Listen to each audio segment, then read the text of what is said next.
Smells like gold chains. Chicago script uniforms, always a classic. The free throw line dunk prior to the Air Jordan 2 and Air Jordan 3. Smells like a $5,000 fine per game. Hey, what's good guys? My name's Chris. Welcome back to the official WearTesters.com YouTube channel. Today we got a detailed look and review on a shoe that I actually did not think that I was ever going to get, because these are actually fairly limited. Not super limited, but they are fairly limited in the sense that they're not releasing on sneakers.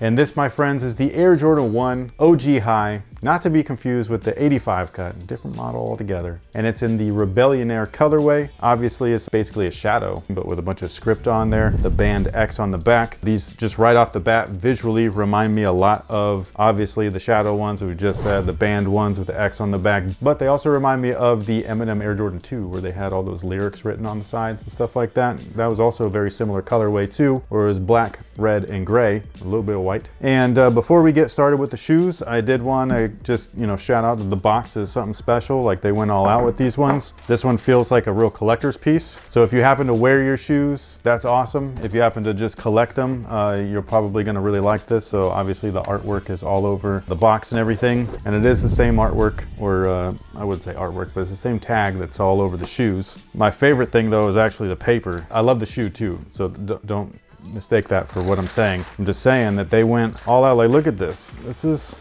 can they see all that? I'm gonna have to stand back, but this is dope, dude. This is from the original ad, like the TV ad, where they banned the shoe, even though they didn't ban this shoe. We'll talk about that in a second. Excellent. Now, before we deep dive too far into these bad boys right here, we do have a couple of quick things to get off our chest, I guess, or just, reminders, thank yous, shout outs, all that kind of stuff. The first one is a big shout out to one of our community members, not just the sneaker community, but also the WearTesters Discord community. His name is Jeremy Nottingham. He recently passed away from colon cancer, which is super unfortunate. However, one of his last wishes was to auction off all of his sneakers that are in his collection. And if you wanted all the details on that, you can go back and watch the video where we announced the auctions, which is on the Jade Horizon video. It's right over here. Basically, the auctions for that are starting right now. So if you wanted to, all the links for each of the shoes that are currently listed are in the description of the Jade Horizon video. Second thing, we actually ran into two, or we as in me and you, and then I by myself, but we ran into two WearTesters viewers, right? And it was really weird because they were actually ladies, and I think that's super cool. So big shout out to Naya and Alea. I'm really hoping that I pronounced that right. One of them was wearing a mask when I saw her, so I wasn't sure if I got that right, but if my memory serves me correct, that is who we ran into. I really appreciate it, not just because they said what's up and that they like our channel, but if you guys are familiar with sneakers, it's pretty much a male-dominated space. So our viewership, as far as our YouTube analytics go, the female audience, tiny. And I'm talking about like tiny, like under 10% tiny. So the fact that I've ran into two of them 2 days in a row, which has never happened before. I've been here for 12 years. I've only met one that wasn't already like a spouse or a girlfriend. So I just want to say thanks, and shout out to the lady sneakerheads, man. They don't get enough love.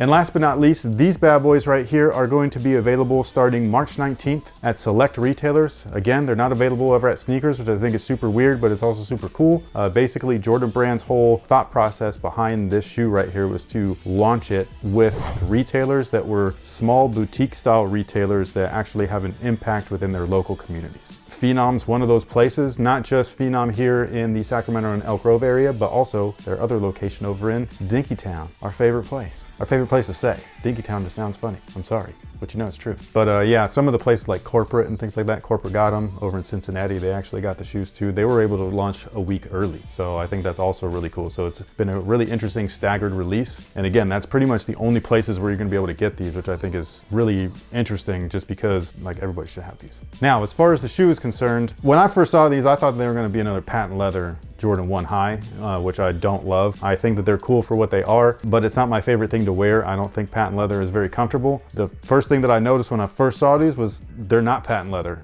I think that's awesome. They're actually really nice leather too, on top of being real leather. So all of the graffiti and script that you see on there is basically like a screen print on top of the leather top coat, or the PU coat, which gives it a really interesting look. On top of that, it's got like a nice texture to it too, so it feels almost like it's like spray paint or like graffiti on concrete or whatever. I don't know if that's exactly what they were going for. All I know is that it feels and looks really, really cool. As far as the Air Jordan 1 is concerned on its own, they got the greatest traction of all time. Damn straight. It's so good it'll pop your hip out. I know, I say that all the time. It's because it happened, okay? I did this thing called the Air Jordan Project years ago where I was like, you know what? It'd be a great idea if somebody performance reviewed all the Air Jordans, because nobody had done it. And I was on the first one and I popped my hip out. The traction was fucking awesome. And you've been suffering ever since. Yeah, it doesn't go back apparently. So once you do that, your hip flexor is done. Now moving on up, we have a rubber cup sole. Inside of that cup sole is actually a polyurethane wedge. Inside of that polyurethane wedge is a heel air unit, which is encapsulated within all of this stuff. Let's see, I did not check the insole. They didn't stick the landing? Not quite. Typical Air Jordan 1 insole, ortho light. You guys already know how I feel about that.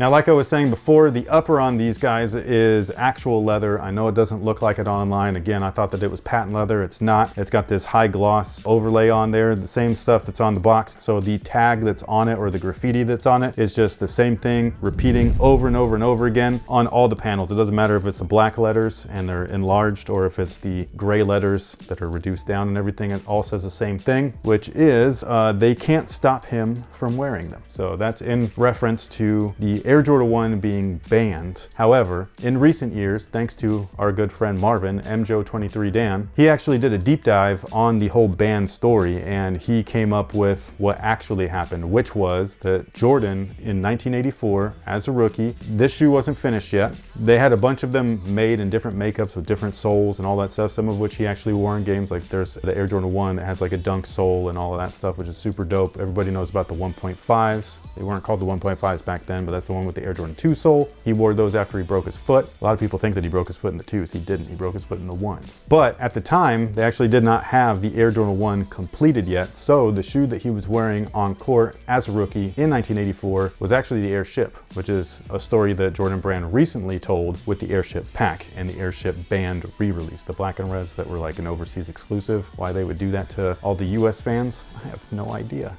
That sounds so strange to do to your biggest customers. But it was the black and red Airship that was banned from the league, not the black and red Air Jordan 1. However, most of the facts revolving around the ban story are actually true. So he was fined $5,000 per game by the league. Nike footed the bill. They were like, dude, just keep wearing them. This is great publicity. And that's exactly how they came up with this whole ad concept. And those of you guys that remember seeing this on TV, I just think it's really cool. So it wasn't the actual shoe, but Nike back then was still smart enough with their marketing, which I think we all can agree on. Nike probably has some of the best marketing of all time as far as their footwear is concerned, but they totally flipped that whole Airship thing into the Air Jordan 1, and boom, history was made. Sales soaring from there on out, and it was awesome. Even though they didn't sell really well, but they sold better than the other Nike stuff. A couple of fun facts though, we actually have a picture right here of the letter that was written about the banned thing because it did not, meet uniformity rules. Fun fact about that though is that the shoe being black and red wouldn't have been bad had the rest of his teammates been wearing black and red. So at the time, not only did you have to match uniform league requirements or whatever with your shoes matching your uniforms, which the black and red Jordan 1 did, but you also have to match the same style of shoe, not the exact thing, but just the same color blocking as the rest of your teammates. Everybody was wearing black shoes with white. He was wearing black shoes with red. And that was the technicality. They were like, fine him $5,000. I was like, what? So it's super weird, but that's just what it was. Also, another cool fun fact is the Airship PE that he was wearing that was actually banned didn't say Airship on the back, it said Air Jordan. Bitchin'. But with all that being said, I think that these things turned out fantastic. Again, very nice surprise as far as the materials go. They're actual leather with like a printed look to them. All of this stuff looks like it's concrete, which I think is also really cool. They do fit true to size for anybody curious. So if you were interested in grabbing a pair, like if your local spot is gonna have them and everything, go true to size, you should be good to go. Let us know what you think about these down below in the comment section. Are you gonna go after a pair? Are you not? But again, thank you so much for watching. We really appreciate it. And until next time, guys, have a good one.